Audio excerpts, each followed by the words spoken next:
Welcome to Cheater Confessions. Let's get started with today's story. Mandy and I had been together for 3 years, engaged for 1, and we were just a few months away from getting married. She was everything I ever wanted. Smart, beautiful, funny. She had this infectious laugh that could light up a room and a way of making me feel like I was the most important person in the world. We weren't just partners, we were a team. We had built a life together, bought a house in a quiet neighborhood, and had even started talking about kids. I thought we were solid. I thought she loved me the way I loved her. Then, Miami happened. Mandy had planned a trip with her 2 best friends, Lisa and Erica. It was just supposed to be a fun getaway, a girls' trip before life got serious with kids and responsibility. I didn't think much of it. I trusted her. The night before she left, we were lying in bed, and she ran her fingers through my hair. "I'm gonna miss you, babe," she said, kissing my cheek. "You better," I joked. "Don't party too hard without me." She laughed. "It's just Miami, Dave, not a wild bachelorette party." I smiled, believing every word. She left on Thursday morning. I drove her to the airport, kissed her goodbye, and told her to call when she landed. She did. Everything seemed normal. For now. Thursday night was fine. Mandy sent me a picture of their fancy seafood dinner. Oysters, lobster, and champagne. Exactly the kind of thing she loved. She even texted me a short video of the view from their hotel balcony, where the ocean stretched endlessly beneath the glittering Miami skyline. "Wish you were here? You'd love this place," she wrote. We talked for a little while before she went to bed. She sounded happy, relaxed. Nothing felt strange. "Miss you already," she whispered before hanging up. "Miss you too, babe," I had replied, completely at ease. She even sent a goodnight text after that, something she always did when we were apart. But Friday, something changed. I woke up early and sent her a message. "Morning, babe. How's Miami?" No response. At first, I didn't think much of it. Maybe she was still asleep. But by lunchtime, when I still hadn't heard from her, I checked my phone again. No reply. That was unusual. Mandy always responded quickly, even if it was just a short message. She wasn't the type to ignore her phone for hours. Finally, around 1 in the afternoon, she texted back, "Sorry, babe.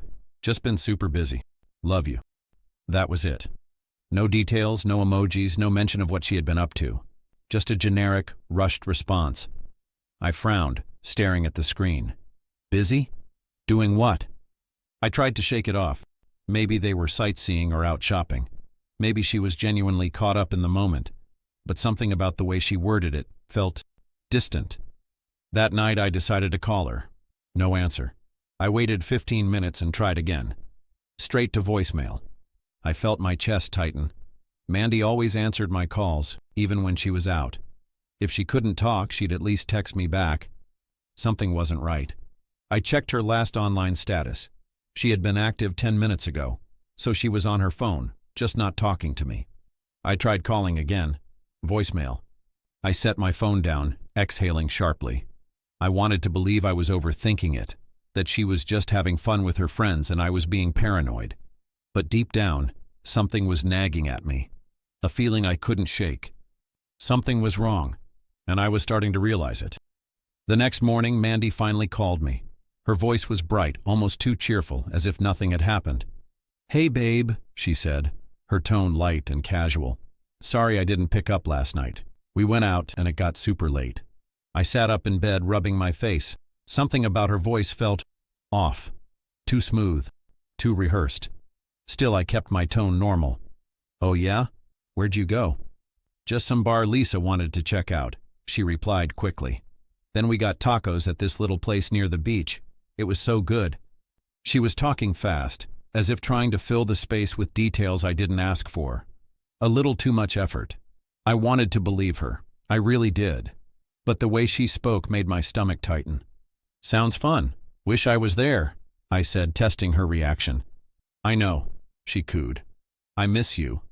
There was a brief pause, just long enough for me to think the conversation was wrapping up. "All right, babe, I'll call you later." And then, it happened.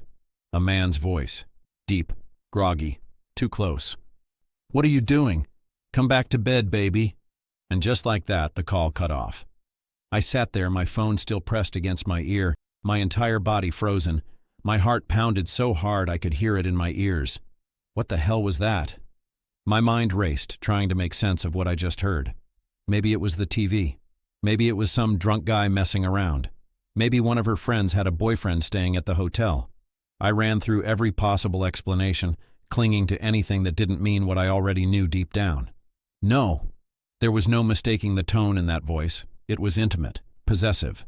He wasn't just in the same room, he was in bed with her. And just like that, everything clicked. The ignored calls, the delayed responses, the vague excuses, the sudden distance in her voice. I felt sick. I wanted to throw my phone across the room, scream, do something. But I didn't. I just sat there, staring at the screen, my hands clenched into fists.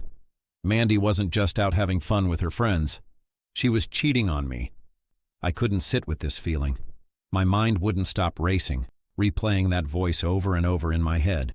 The way he said it, "Come back to bed, baby." It wasn't just some casual slip-up.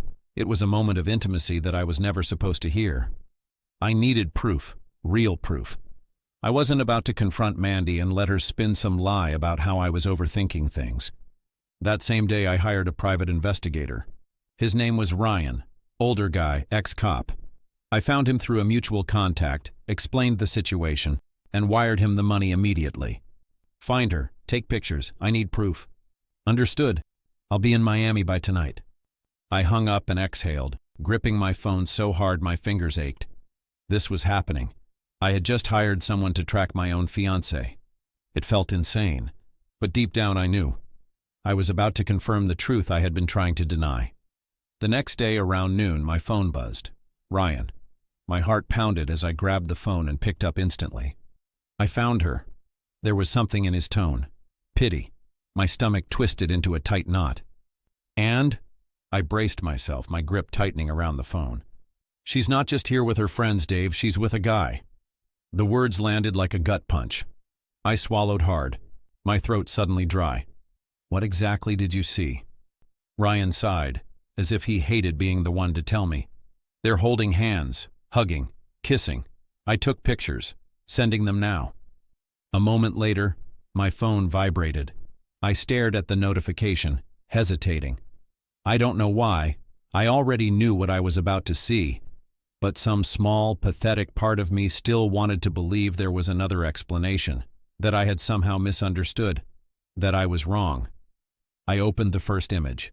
Mandy, my Mandy, sitting at an outdoor cafe, laughing as she leaned into some guy, her fingers brushing his arm like it was second nature. My stomach churned. Maybe it was a misunderstanding. Maybe he was a friend. Then the next picture, her kissing him. Not just a peck, not some meaningless drunken mistake. From the way their bodies pressed together, from the way her hand rested on his chest and his arm wrapped around her waist, it was clear. This wasn't hesitation. It wasn't a brief slip. It was deep, intimate, deliberate. My breathing slowed, but not in a calming way.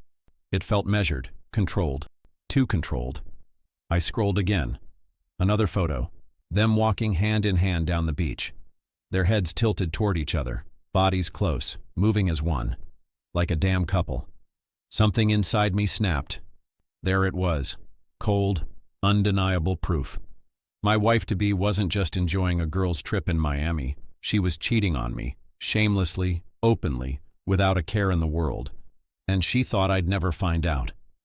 I gripped my phone so hard my fingers ached. My chest burned, but my mind was clear. I tried to stay calm, but there was no calm, only rage. She had no idea what was coming. I didn't call her. I didn't yell. I didn't demand an explanation because I didn't need one. The pictures told me everything I needed to know. There was no room for excuses, no way for her to twist the truth. So I did the only thing that made sense. I acted. First, I called the venue. The wedding was canceled. There was a brief pause on the other end, followed by a hesitant response, but I didn't bother explaining. It didn't matter. Next, I called the caterers, then the photographer, and finally the florist. One by one, I erased every detail we had spent the last year planning. The seating arrangements, the menu, the flowers. Everything was gone in a matter of minutes. But I wasn't done. The next call I made was to a locksmith. "How soon can you get here?" I asked, my voice steady. "Within the hour," the man replied. "Perfect." By the time he arrived, I was already packing her things. I went through every inch of the house, collecting anything that belonged to her. Clothes, shoes, bags, all of it. They all went into boxes. I wasn't leaving a single trace of her behind. Then, I printed the photos Ryan had sent me. One by one, I slid them into a folder. The proof of her betrayal, the evidence of what she had thrown away. By nightfall, everything she owned was packed into boxes. I stood there for a moment, staring at them, letting it sink in. She had made her choice. Now, I was making mine. She wasn't stepping foot inside my house again. On Tuesday evening, Mandy was coming back, and I made sure everything was ready. Every single thing she owned had already been moved to the front yard, stacked neatly like a delivery waiting to be picked up. But I wasn't just going to leave her stuff out and disappear. No, I wanted her to feel this. I wanted her to experience the weight of what she had done. I had called Arthur, an old friend of mine, one Mandy had never met. I needed someone neutral, someone she wouldn't recognize, and Arthur was perfect for the job. Before he got there, I had moved my car from the driveway and parked it a few blocks away, making sure there was no sign of me being home. Arthur had brought his own car and parked it in the driveway, making it look like the house truly belonged to someone else now. He arrived early, looking around at the piles of boxes with mild curiosity. "You sure about this?" he asked, crossing his arms. "Absolutely," I said. Arthur nodded. "All right, let's do it." We waited. And then right on time, a taxi pulled up in front of the house. I stayed inside, just out of sight, watching. Mandy stepped out, suitcase in hand, her face bright with the expectation of walking into the home she thought was still hers. But the moment she saw the boxes and an unfamiliar car in the driveway instead of mine, she froze. Confusion flickered across her face, then panic. She hesitated, looking around like she expected me to jump out at any second. Then her pace quickened, her heels clicking against the pavement as she rushed to the front door. She pulled out her key, tried to unlock the door. Didn't work. She tried again. Nothing. I watched from the window as frustration turned to desperation. She banged on the door. "Dave, open the door!" she yelled, her voice rising in urgency. Arthur, standing calmly by the entrance, opened the door instead. Mandy's face twisted in confusion. She stared at him, completely thrown off. "Who the hell are you?" she snapped. Arthur smiled slightly. "I could ask you the same thing. What do you want in my house?" Her expression shifted to pure disbelief. "Your house? What are you talking about? Where's Dave?" Arthur shrugged. "The previous owner? He sold it. I just bought the place yesterday." Mandy's mouth opened, but no words came out. She looked between Arthur and the locked door, like her brain was trying to process something that didn't make sense. "No, that's not possible. This is my house," she insisted. "Where's Dave?" Arthur reached into his jacket pocket and pulled out a folder. "He knew you would stop by, so he told me to give you this," he said simply, extending it to her. Mandy's hands shook as she took the folder, her breath coming out in short, panicked bursts. She hesitated before flipping it open, and then she saw them, the photos. Her at the cafe, leaning into the guy, their hands touching, her kissing him, them walking hand in hand down the beach, like a real couple. Her fingers clenched around the edges of the pictures. She staggered back like she had been punched. I could see her from inside, could see the way her shoulders slumped, the way her face drained of color. Her breath hitched as she flipped through the images again, like she couldn't believe her own eyes, like if she stared long enough they would somehow change. They didn't, and neither did the truth. She dropped the folder, papers scattering onto the pavement, and covered her mouth with both hands. Her entire body shook, horror and guilt crashing into her all at once. Arthur watched silently. Finally, she turned and ran. She didn't pick up the photos. She didn't try to argue. She just left. That night, my phone lit up with call after call. When I didn't answer, the messages started coming in. "Dave, please talk to me." "I can explain. It wasn't what it looked like. Please, I love you, just talk to me." I didn't respond. I didn't have to. She had made her choice, and now she was living with it. The next morning, I packed up the last of my things and moved out. The house, the place that once held so many memories, meant nothing to me anymore. A few weeks later, I sold it, for real this time. Left everything behind. I started fresh. No more Mandy. no more wedding, no more betrayal. And just like that, I was free. Thank you for watching.